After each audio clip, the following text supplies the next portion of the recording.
Hello everyone, my name is Bhima Shankar Pujari. Today I am discussing K-means clustering algorithm. For that, by importing libraries like NumPy, Pandas and Matplotlib and importing dataset, I am selecting the iris file.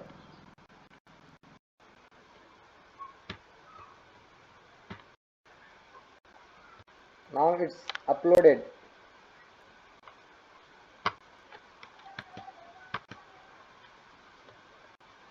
So this is a syntax for reading the iris.csv file, and dataset.describe is a syntax for describe the data of the iris file.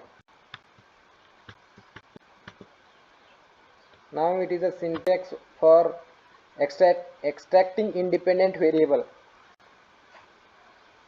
and finding optimal number of clusters using the elbow method. We will discuss firstly what is a K-means clustering.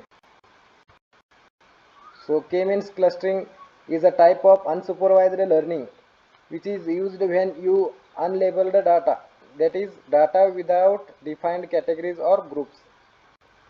The goals of this algorithm is to find the groups in the data with the number of groups represented by the variable k. The algorithm works iteratively to assign each data point to one of k group based on the features that are provided.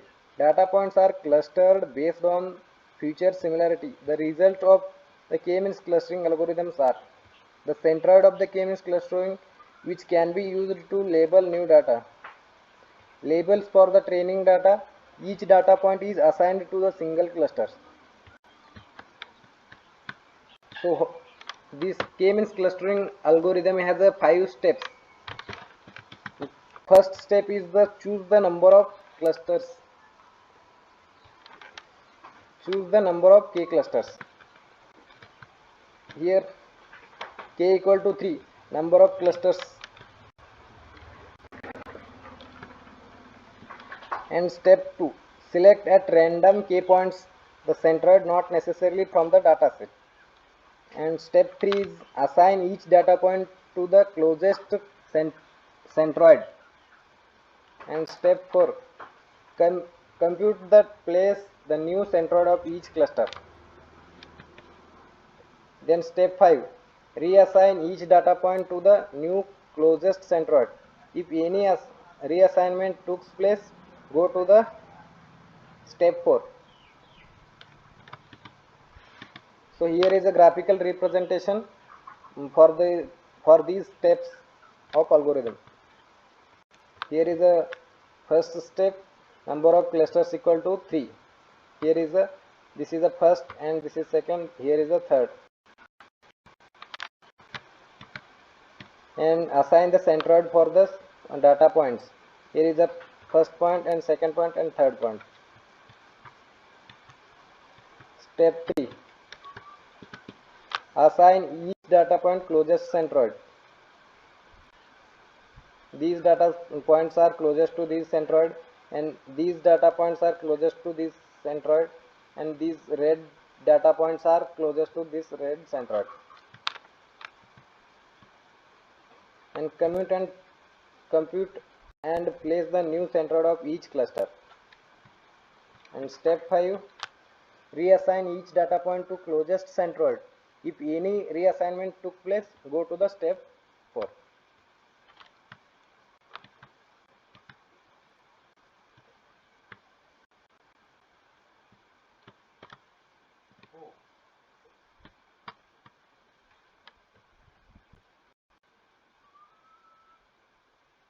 Finding optimal number of clusters using elbow method, we will discuss elbow method also. We will discuss what is a supervised and unsupervised learning firstly, then we will discuss elbow method. Now we will discuss what is the difference between supervised learning and unsupervised learning. So supervised learning algorithm are trained using labeled data. Unsupervised learning algorithms are trained using unlabeled data. Supervised learning model takes direct feedback to the check if it is predicting correct output or not. Unsupervised learning model does not take any feedback, and supervised learning model predicts the output. Unsupervised learning model finds the hidden patterns in the data. In supervised learning, input data is provided to the model along with the output. In unsupervised learning, only input data is provided to the model. The goal of supervised learning is to train the model so that it can be predict the output when it is given new data point. The goal of unsupervised learning is to find the hidden patterns, useful insight from the unknown data sets. So supervised learning needs supervision to the trained model. Unsupervised learning does not need any supervision to train the model. Supervised learning can be categorized in classification and regression problem. Unsupervised learning can be classified in clustering and association problem.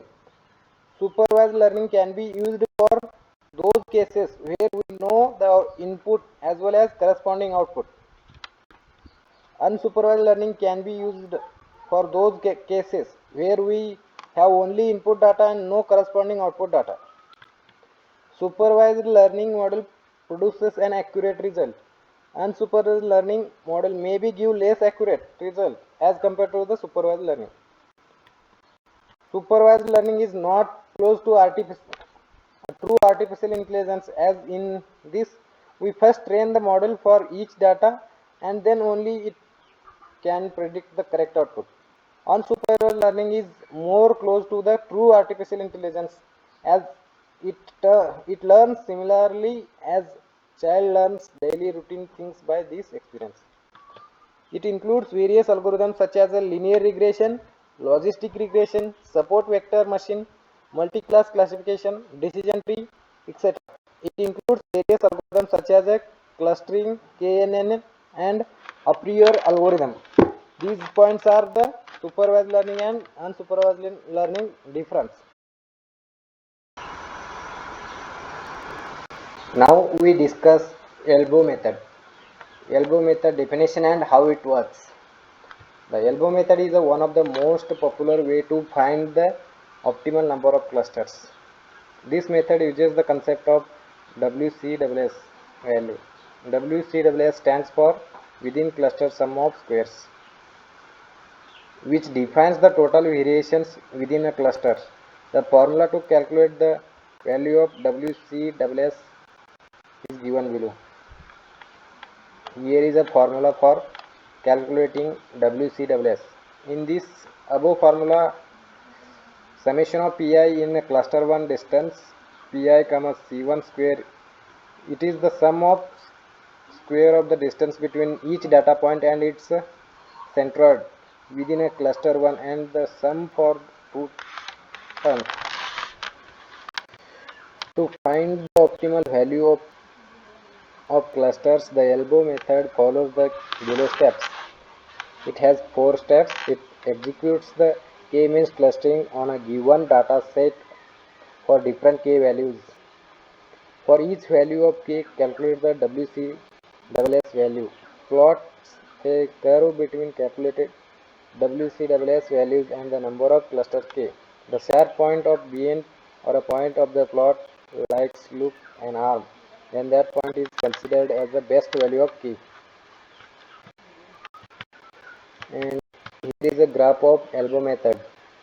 In this, here is a y-axis WCSS and x-axis as a number of clusters. This is the elbow point where optimal number of clusters found. This point is called elbow point. And now we go for the program. Finding optimal number of clusters using the elbow method. This is the program here. We initialize the list for the values of WCSS, and we take the for loop for iteration from 1 to 10.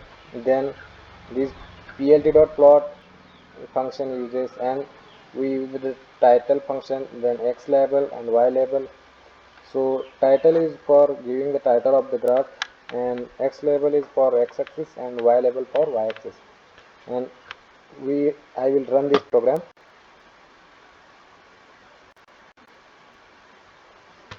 So here I get output. So this here is a elbow point. So now, visualizing the cluster, I will run first program. This is a program for visualizing the clusters. So for first cluster we use the blue color. This syntax for the first cluster, and plt.scatter, this is the second cluster, and plt.scatter, here is the third cluster. And for first we use blue color, and second for green, and third for red. And we uses these functions title, X label and Y label. These are the functions. And I will run program once again.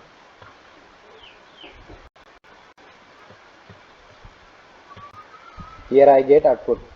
So here is a first cluster and second, third clusters, and the title of clusters of flowers, and so like this we get the output. So thank you for watching.